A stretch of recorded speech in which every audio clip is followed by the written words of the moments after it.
یہ جو ناموس رسالت کا مسئلہ ہے یہ خالصتاً حق ہے میرے حبیب کریم صلی اللہ علیہ وآلہ وسلم کا۔ آقا علیہ السلام کے وصال شریف کے بعد کوئی بندہ پورے قرآن سے، احادیث کے ذخیرے سے، کسی فقیہ کے، چھوڑیں آپ حنفیوں کی بات نہ کریں، مالکی کی بات کریں، شافعی کی بات کریں، کوئی گستاخ، کسی گستاخ نے گستاخی کی ہو اور وہ گستاخی پر اٹا ہوا ہو تو بندہ کھڑا ہو کے پوری امت کہہ دینی ہم نے ان کو معاف کر دیا ہے۔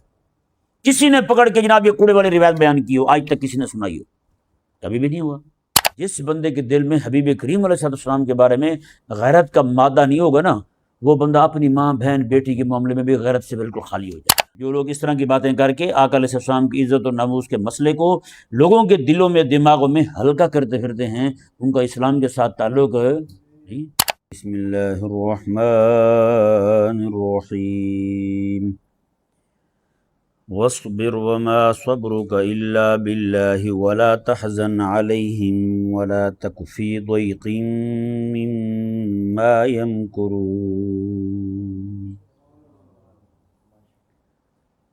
یہ آیت مبارکہ کا یعنی آیت نمبر 126 کا آخری حصہ اور یہ آیت مبارکہ یعنی 127 دونوں کا مضمون ایک ہی ہے۔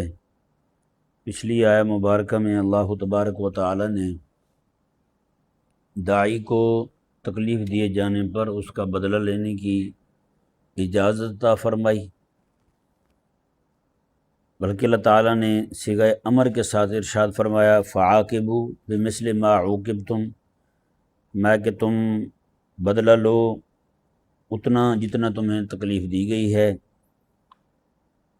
اور آگے فرمایا وَلَئِن صَبَرْتُمْ لَهُوَ خَيْرٌ لِّلصَّابِرِينَ، ہاں اگر تم صبر کرو تو صبر جو ہے وہ بہت بہترین ہے صبر کرنے والوں کے لیے۔ اس آیت مبارکہ پہ ذرا غور کریں تو یہ بات واضح ہوتی ہے کہ جہاں سزا کی بات آئی ہے، سزا دینے کی، وہاں صیغہ امر کے ساتھ بیان ہوا ہے فعاقبوا، تم سزا دو، اور جہاں صبر کی بات آئی ہے اسی آیت مبارکہ میں اور اگر تم صبر کرو تو لہو خیر للصابرین، تو صبر کرنے والوں کے لیے بہت اچھا ہے، بہت بہترین چیز ہے۔ تو اس میں اللہ تبارک و تعالی نے محض ترغیب دلائی ہے، سمجھا نا جی؟ میں اسی آیت کی بات کر رہا ہوں۔ آگے جا کے حکم بھی آ رہا ہے وصبر کا، لیکن اس آیت مبارکہ میں اللہ تبارک و تعالی نے یعنی ایک ہی آیت مبارکہ میں دو مسئلے بیان ہوئے ہیں۔ ایک یہ ہے کہ تم سزا دو ان کو، دوسرا یہ ہے کہ صبر کا معاملہ ہے۔ جہاں سزا کی بات آئی ہے وہاں امر کا صیغہ بیان کیا گیا ہے، اور جہاں اللہ تبارک و تعالی کی طرف سے صبر کی بات آئی ہے تو وہاں صبر کی محض ترغیب دلائی گئی ہے، میں صبر کر لو تو یہ اچھا ہے۔ یہاں کچھ کل کی گفتگو اور پرسوں کی گفتگو کو لے کر کے ایک اشکال وارد ہوتا ہے کہ صبر کا مطلب یہی معاف کرنا ہوتا ہے نا؟ صبر کا مطلب معاف کرنا ہوتا ہے کہ معاف کر کے ٹھیک ہے جی بیٹھ جائیں۔ تو ہم نے تو اس آیت مبارکہ سے ادع الی سبیل ربک وجادلہم باللتی ہی احسن سے ناموس رسالت کا مسئلہ بیان کیا تھا۔ تو اب اس کا مطلب یہ ہوا کہ حبیب کریم علیہ السلام کی ناموس کی بات آئے گی تو پھر بھی صبر کرنا زیادہ اچھا ہوگا۔ سمجھایا نہیں سمجھایا؟ پھر بھی صبر کرنا زیادہ اچھا ہوگا، کیونکہ اس آیت مبارکہ کو ہم نے مسئلہ ناموس رسالت کے ساتھ اس کا ربط جوڑا تھا۔ تو پھر یہ اشکال وارد ہوتا ہے کہ پھر جیسے میں اور آپ ہیں، ہمارے ساتھ کوئی زیادتی کا معاملہ کر لے تو ہم صبر کر لیں تو یہ اچھی بات ہے، کیا آقا علیہ السلام کی بات آ جائے گی جہاں آقا علیہ السلام کی بے ادبی ہوگی وہاں بھی صبر کرنے کا حکم ہوگا ہمیں؟ جس طرح یہ بے دین لوگ ہمیں تعلیم کرتے ہیں، ہمیں سکھاتے ہیں، ہمیں صبر سکھاتے ہیں۔ دیکھیں جی آقا علیہ السلام تو اپنی زندگی مبارکہ میں وہ تو معاف کر دیا کرتے تھے، فلاں کو معاف کیا، کوڑے والے کو معاف کیا، فلاں کو معاف کیا۔ تو آپ لوگ اس طرح کیوں جو ہے نا وہ متشدد ہو جاتے ہیں؟ آپ کیوں اس طرح کر کے ایک مظاہرہ کرتے ہیں غصے کا؟ آپ کو بھی نہیں کرنا چاہیے۔ تو یہاں یہ ذہن میں رہے، اس اشکال کا جواب یہ ہے کہ حبیب کریم صلی اللہ علیہ وآلہ وسلم جب خود تشریف فرما ہیں، آپ صلی اللہ علیہ وآلہ وسلم کی بے ادبی ہونا یہ آقا علیہ السلام کا حق ہے ذاتی۔ جو آقا علیہ السلام کا حق جو ہے وہ مارا جا رہا ہے، اب حضور صاحب حق ہیں، حضور جب چاہیں جسے چاہیں حضور خود معاف فرما سکتے ہیں، سمجھ نہیں آیا؟ حضور خود معاف فرما سکتے ہیں، لیکن یہ بتائیں کہ ایک غلام جو ہے وہ بھی اپنے آقا کا حق معاف کر سکتا ہے؟ اس کو کس نے اجازت دی ہے؟ اس کو کس نے چھوٹ دی ہے کہ وہ جناب اس طرح کھڑا ہو کے کہنے لگے جی بس جی ہم نے معاف کر دیا ہے، ہم نے چھوڑ دیا ہے؟ وہ تو کوئی بھی نہیں ہو سکتا بھائی، یہ تو محض حق ہے حبیب کریم صلی اللہ علیہ وآلہ وسلم کا۔ جیسے دیکھیں نا، میں مثال دیتا ہوں آپ کو، کوئی بندہ ہے، کسی کے پاس کوئی شے ہے، وہ ایسی ہی اس کی اٹھا لیتا ہے، اٹھانے کے بعد چوری کر لی، بعد میں آ گیا میرے پاس معافی مانگنے کے لیے، مجھے کہتے جی وہ میں نے نا فلاں بندے کی تسبیح چوری کی تھی، لہذا آپ سے معافی مانگنے آئے ہوں، یا فلاں کا موبائل چوری کیا تھا تو آپ مجھے معاف کر دیں۔ آپ بتائیں شرعاً میں معاف کرنے کا ہوں روادار؟ میرے لیے جائز نہیں ہے نا معاف کرنا، جب میرا حق ہی نہیں ہے تو میں کون ہوں تم معاف کرنے والا؟ نہیں سمجھ آیا؟ کہ میں معاف نہیں کر سکتا جب اس نے میری کوئی شاید چوری نہیں کی، جس کی چوری کی ہے اس سے جب تک معافی نہیں مانگی جائے گی تب تک اس بندے کو معافی نہیں ہو سکتی۔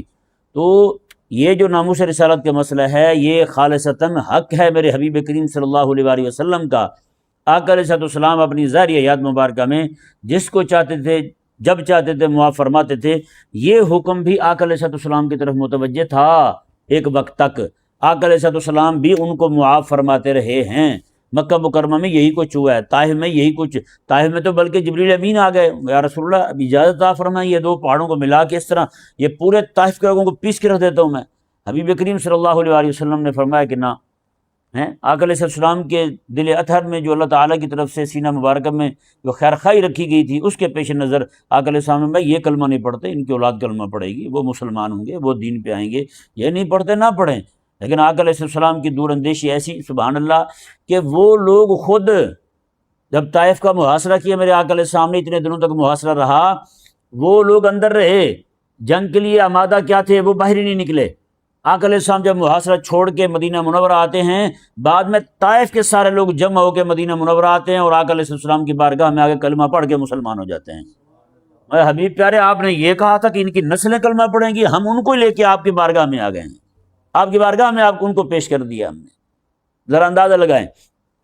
تو حبیب کریم صلی اللہ علیہ وآلہ وسلم سے بالکل ثابت ہے، آقا علیہ السلام نے لوگوں کو اذیت دینے والوں کو معاف بھی کیا آقا علیہ السلام نے۔ جیسے وہ ایک بندہ تھا، وہ آقا علیہ السلام کی بارگاہ میں آیا تو کلمہ پڑھا، مسلمان ہو گیا، بعد میں چھوڑ کے بھاگ گیا، اور مکہ میں جا کے اس نے باتیں کی۔ مکہ مکرمہ جب فتح ہوا تو آقا علیہ السلام وہاں تشریف فرما ہے، آقا علیہ السلام نے کچھ لوگوں کا اعلان فرما دیا فلاں فلاں فلاں فلاں کو قتل کر دیا جائے۔ ان میں وہی لوگ تھے سارے جنہوں نے آقا علیہ السلام کی بیعت بھی کی تھی، ٹھیک ہے نا جی، وہی لوگ تھے سارے جنہوں نے بیعت بھی کی تھی مکہ مکرمہ میں فتح مکہ کے وقت۔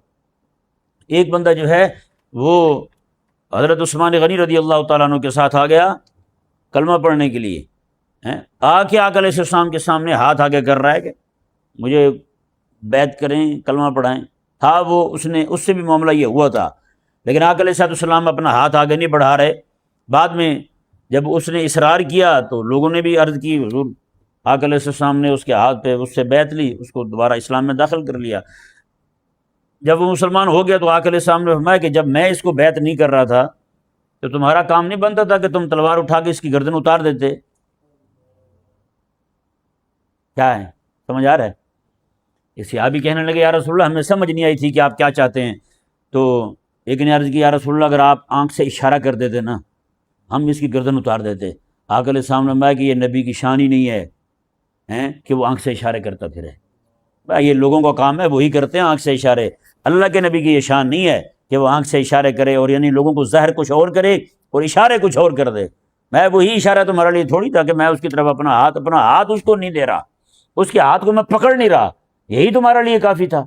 اللہ اکبر کبیرہ۔ تو یہ آقا علیہ السلام نے اسے بھی معاف فرما دیا۔ اکرمہ بن ابی جہل وہ ان کے بھی آقا علیہ السلام نے قتل کا حکم فرمایا تھا، اس کے بھی قتل کا حکم فرمایا تھا، لیکن وہ وہاں سے بھاگے بھی ایسے مکہ مکرمہ سے بھاگ گئے، سمندر میں سمندری سفر، وہ یمبو کی طرف جا کے نکلے، وہاں تختی وہ اس پر بیٹھ گئے، کشتی پر بیٹھ گئے، انہوں نے کہا بھاگ جاتا ہوں، کہیں کہ کہیں نکل جاتا ہوں، کشتی پہ بیٹھے۔ اب ہوا یہ کہ جناب ان کو تو اطلاع مل چکی تھی کہ آقا علیہ السلام نے قتل کا حکم دے دیا ہے، اور وہ تھے بھی ان کے بڑوں میں سے، ہاں جی، بڑوں کے مارے جانے کے بعد تو پیچھے یہی بڑے تھے نا۔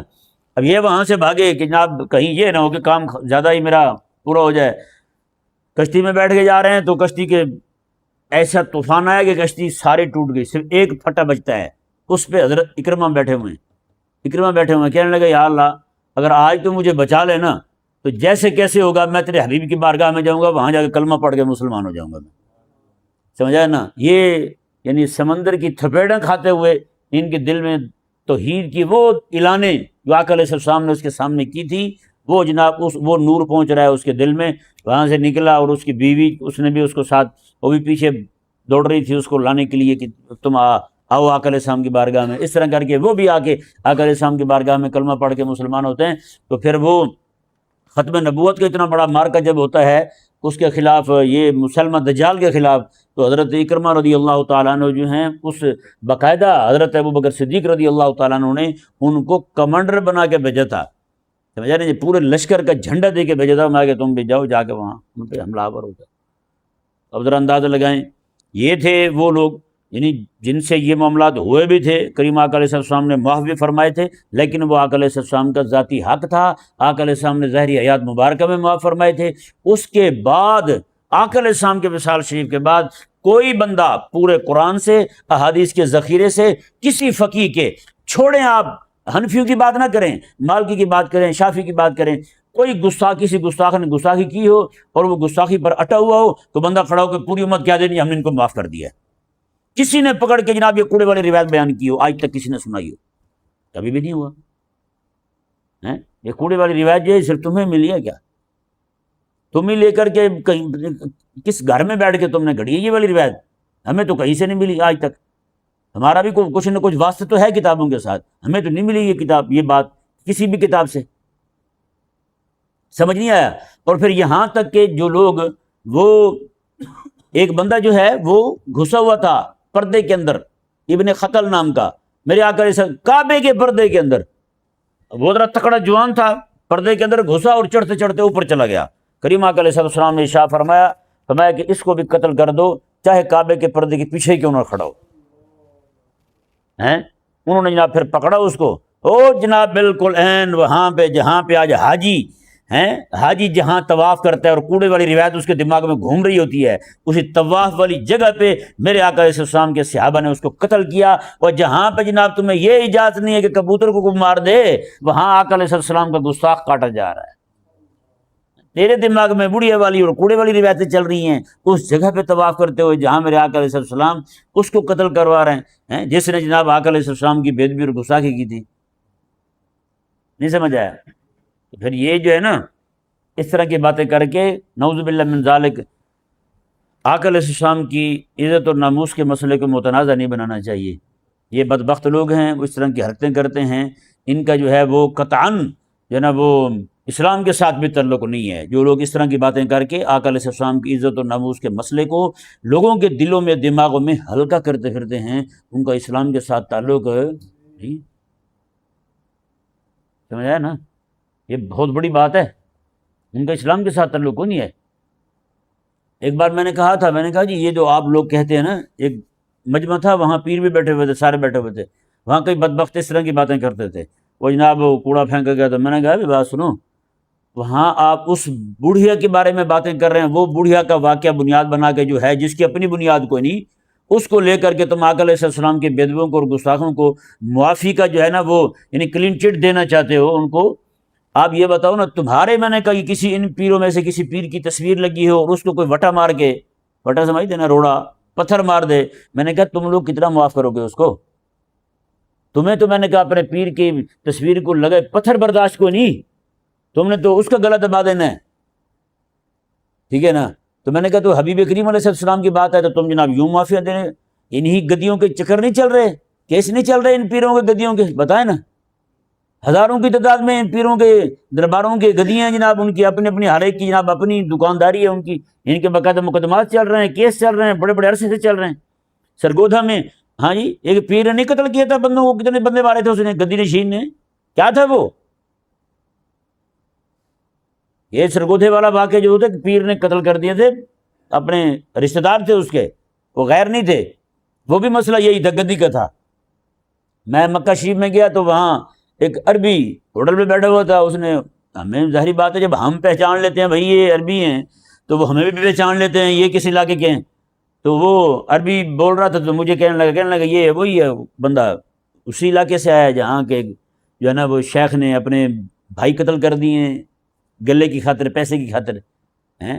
میں نے اس کو کہا، میں نے کہا بھائی ہمارا اس کے ساتھ کوئی تعلق نہیں ہے، اس طرح کے جو لوگ ہیں ہمارا ان کے ساتھ دور دور کا تعلق نہیں، کہ نہیں سمجھ آئی؟ ہاں، تو اب کیا کہیں، یعنی کہ بدماشیاں یہ کریں، منہ کالا ہمارا ہوتا ہے جگہ جگہ جب ہم جاتے ہیں۔ تو یہ ان کے تو اپنے معاملات ہیں، یہ اپنے بھائیوں کو معاف کرنے کو تیار نہیں ہے، یہ اپنا گلہ چھوڑنے کو تیار کو نہیں بھائی، یہ اپنے نذرانے چھوڑنے کو تیار کو نہیں، یہ ہاتھ کے اوپر چمیاں لینے والے کم ہو جائیں ان کو وہ برداشت کو نہیں، ان کو کوئی مرید ہو ان کا ہاتھ نہ چومے ان کو وہ برداشت کو نہیں، وہ آپس سے باہر ہو جاتے ہیں، بڑا گستاخ ہو گیا، بے ادب ہو گیا، ہاتھ نہیں چومتا، بڑا ذلیل ہے، یہ طریقت سے باہر ہو گیا، یہ تو مرتد ہو گیا ہے، وہ تیرے کو اتنا برداشت کو نہیں، وہ کیسا بدبخت ہے تو امتی، تجھے یہ برداشت ہو گیا تیرے حبیب کریم علیہ السلام کی گستاخی ہو، تو کہتا پھرتا کہ معاف کر دو، چھوڑ دو ان کو، ہیں؟ اور جھوٹی باتیں بے بنیاد باتیں کر کے، تو اس بے بنیاد بات کی بنیاد پر اس کو بنیاد بنا کے حبیب کریم علیہ السلام کی عزت و ناموس کے مسئلے کو تو متنازع بنانا چاہتا ہے۔ اس سے بڑھ کر بدبختی نہیں ہو سکتی ویسے امتی کے لیے، یعنی کہ ایسے سمجھیں کہ غیرت اس بندے میں مر چکی ہے، دور دراز تک غیرت کا نام ہی کوئی نہیں۔ اور میں ایک بات اور کروں، جس بندے کے دل میں حبیب کریم علیہ السلام کے بارے میں غیرت کا مادہ نہیں ہوگا نا، وہ بندہ اپنی ماں بہن بیٹی کے معاملے میں بھی غیرت سے بالکل خالی ہو جائے گا۔ اس کی بیٹی چاہے ٹک ٹاک پہ ناچے، چاہے کہیں مردی ناچے، اس کو کوئی پرواہ نہیں ہوگی، کیونکہ غیرت کا مرکز ہی وہی ہے، وہیں سے غیرت بڑھتی ہے، نہیں سمجھ آیا؟ وہیں سے غیرت بڑھتی ہے بھائی۔ جب اس کے دل سے بڑی بارگاہ کی غیرت ہی نہیں رہی تو یہ تو پھر دنیاوی رشتے ہیں بھائی، یہ تو خون کے رشتے ہیں، یہ تو بعد کی بات ہے۔ جب ایمانی غیرت نہیں رہی تو پھر یہ غیرت کہاں رہے گی بلا بتائیں؟ خون والی غیرت بھی بندے کے اندر نہیں رہتی، وہ بھی ختم ہو جاتی ہے۔ اللہ اکبر کبیرہ۔ تو یہ مسئلہ واضح ہو گیا کہ حبیب کریم صلی اللہ علیہ وآلہ وسلم نے جن کو معاف کیا تھا اپنی ظاہری حیات مبارکہ میں، وہ حضور کا ذاتی حق تھا، نہیں سمجھ آیا بھائی؟ وہ حضور کا ذاتی حق تھا، حضور چاہیں معاف فرما دیں، لیکن اس دور کے اندر کوئی بندہ معاف کرنے کا حق نہیں رکھتا۔ حق جب حضور کا ہے، جب میں عام بندے کا حق معاف نہیں کر سکتا تو امام الانبیاء کا حق معاف کرنے والا میں کون ہوتا ہوں؟ کہ نہیں سمجھ آیا؟ عام بندے کا حق معاف میں نہیں کر سکتا تو حبیب کریم علیہ السلام کا حق جو ہے میں معاف کرنے والا کون ہوتا ہوں؟ اور وہ حق بھی وہ ہو جس میں حبیب کریم علیہ السلام کی بے ادبی اور گستاخی کی گئی ہو۔ تو اس لیے یہ مسئلہ جو ہے یہ اس کے ساتھ تعلق نہیں رکھتا۔ کوئی بھی بندہ ہماری کل کی اور پرسوں کی جو گفتگو ہے اس کو لے کر کے اس مسئلے میں گڑبڑ کرنے کی کوشش نہ کرے کہ دیکھو جی آپ نے خود ہی تو کہا تھا کہ جناب وہ معاف ہو جاتا ہے، تو پھر ہیں؟ اللہ اکبر کبیرہ۔ اب دیکھیں جی، یہ آیہ مبارکہ میں اللہ تبارک و تعالیٰ نے ارشاد فرمایا وَلَئِن صَبَرْتُمْ لَهُوَ خَيْرٌ لِّلصَّابِرِينَ، اور اگر تم صبر کرو تو صبر کرنا تمہارے لیے بہتر ہے۔ صبر اس وقت کرنا ہے جب اپنے حق کی بات آئے۔ کس کی بات آئے؟ اپنے حق کی بات آئے، ہے نا؟ بیٹے کے سامنے اس کے ابا کی کوئی بندہ توہین کر دے تو بیٹا کہے جی میں نے معاف کیا ہے، بیٹا کیا کہے؟ معاف کیا ہے۔ بتائیں ابا کے دل پہ کیا گزرے گی؟ ویسے ایک بات ہے، ذرا غور کیجئے گا ذرا آپ تھوڑا سا، کسی بندے کے سامنے اس کے ابا کو ڈانٹا جا رہا ہو اور ابا کی اہانت کی جا رہی ہو اور بیٹا جو ہے وہ خاموشی سے کھڑا رہے، بتائیں ابا کے دل پہ کیا گزرے گی؟ بیٹا جواب نہ دے، ابا کی اہانت ہو رہی ہے، ابا کی توہین، ابا کو گالیاں بک رہے ہیں، بیٹا جواب نہ دے، ابا کے دل پہ کیا گزرے گی؟ دل میں تکلیف آئے گی نا۔ وہ تو چلو کمینے تھے، تو میرا بیٹا تھا، ہیں؟ تو کیوں نہیں بولا وہاں؟ چپ کھڑا رہا ہے تم؟ کہے گا نہیں کہے گا؟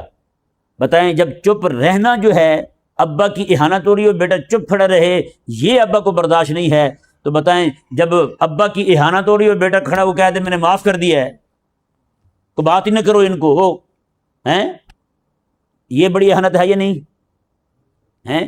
بتائیں نا، دنیا جہان کے اندر یار امام الانبیاء علیہ السلام کے گستاخانہ خاکے بنا کے فرانس کے بدماشوں نے اپنی دیواروں پہ بڑی بڑی بلڈنگوں پہ پارلیمنٹ پہ لگا دیے تھے ہیں، اور یہاں کے چوہے جو ہے نا وہ کہتے پھرتے تھے وہ جی معاف کر، اپنے ملک میں کیا، ہمارے یہاں تھوڑی کیا، ادھر ہی کیا انہوں نے، چھوڑ دو چھوڑ دو، کہہ رہے تھے نہیں کہہ رہے تھے، رات دن ایسے لوگ جو ہے نا وہ مسے لگتے تھے ہمارے، اور یہ کچھ نہیں ہوتا تھا کچھ۔ لہذا کریم آقا صلی اللہ علیہ وسلم کی عزت اور ناموس کا مسئلہ جو ہے بھائی دنیا جہان کی ہر بات سے وہ الگ حیثیت رکھتا ہے، اس کی الگ حیثیت جو ہے وہ اللہ نے خود بیان فرمائی ہے۔ قسم خدا کی بتائیں نا، کسی بندے کے پاس جا کے اونچا بولنے سے بندہ کافر ہوتا ہے؟ ہوتا ہے بھائی؟ لیکن آقا علیہ السلام کی بارگاہ میں جب کوئی بندہ اونچی بول دے نا، اللہ تبارک و تعالیٰ فرماتے ہیں انتہبط اعمالکم وانتم لا تشعرون، تمہارے ساری زندگی کے نیک اعمال برباد ہو جائیں گے اور تمہیں پتہ بھی نہیں چلنے دوں گا۔ کیا ہے یہ؟ اعمال کی بربادی کس چیز کے ذریعے ہوتی ہے؟ ارتداد کے ذریعے ہوتی ہے، اسلام سے پھرنے کی وجہ سے ہوتی ہے۔ تو پھر کیوں اللہ تبارک و تعالیٰ نے یہ فرمایا؟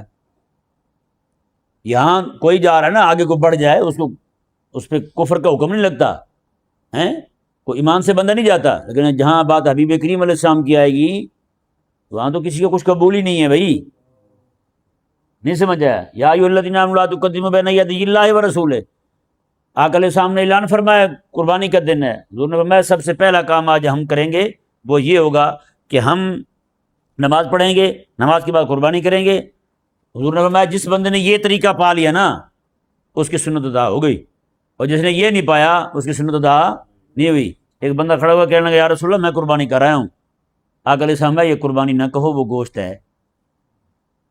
وہ کیا ہے؟ وہ گوشت ہے۔ کریم آقا علیہ السلام، اللہ تعالیٰ نے یہ آیت مبارکہ نازل فرما دی، فرمایا ایمان والو میرے حبیب سے آگے بڑھنے کی کوشش نہ کرو، حبیب کے پیچھے کھڑے ہوگی تو وہ قربانی ہوگی، حبیب سے پہلے ہوگی تو حضور خود فرما رہے ہیں وہ گوشت ہے، وہ قربانی نہیں ہے تمہاری۔